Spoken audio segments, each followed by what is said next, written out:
now and forever. Jesus said to his disciples, "Do not store up for yourselves treasures on earth, where moth and decay destroy, and thieves break in and steal."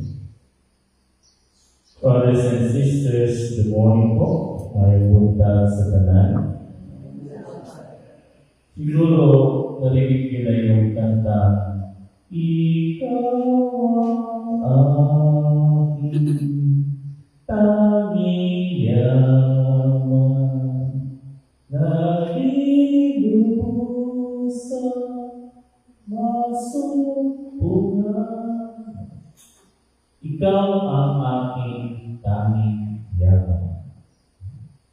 And you know, our life as a person and as a Christian depend what do we think as our treasure. Unsa ba ang atong kayamanan?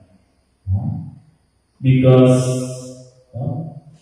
the more we know what our treasure is, the more our perspective in life changes.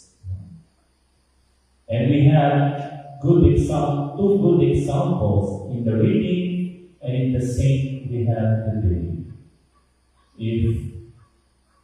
If you listen to the first reading today from the book of Kings, you see that there the treasure is more earthly, power, authority, to become a king.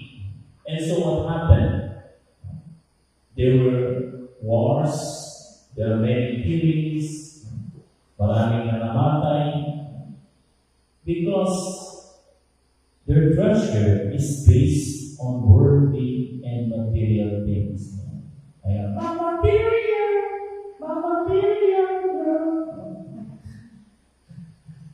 more on those material. And yet, many people today still base their treasure on those things. And this is just like what Jesus said, where your treasure is, there also will be your heart. On the second example, we have the life of Saint Aloysius Gonzaga. You know, I love the second reading today regarding the letter of Saint Aloysius to his mother. How beautiful that letter is. Telling his mother, "Don't worry, I am in the face of God. And if you cry, you offend Him." You see, the life of Saint Aloysius and the life of the saint, including our Seraphic Father, Saint Francis, their treasure is none other than God. That's why their life becomes peaceful, becomes lovable, and their perspective change. They see people not as an object, but really a person to be loved. Kaya masabi ni St. Francis, "Deus meus et omnia, my God and my all." And if God is our treasure, we become happy. We are contented. We become what we really are, the sons and daughters of God. Sino sa inyo dito nakapanood ng Lord of the Rings? What's good? In Lord of the Rings, ni J.R.R. Tolkien, and was making a movie by Peter Jackson. There was a character in the Lord of the Rings, si Gollum. He would become very ugly. But before, he is also a hobbit. Katulad nila, sino to? with yung mga maliliit. No? He was a handsome person. But because of the rain, my pressure, it succeeded that rain to be his treasure. What happened to him? No? Little by little, he became a monster. He became ugly. Until, yun na lang, his perspective becomes only that treasure, the rain. See? Many people died. Many people broke the broken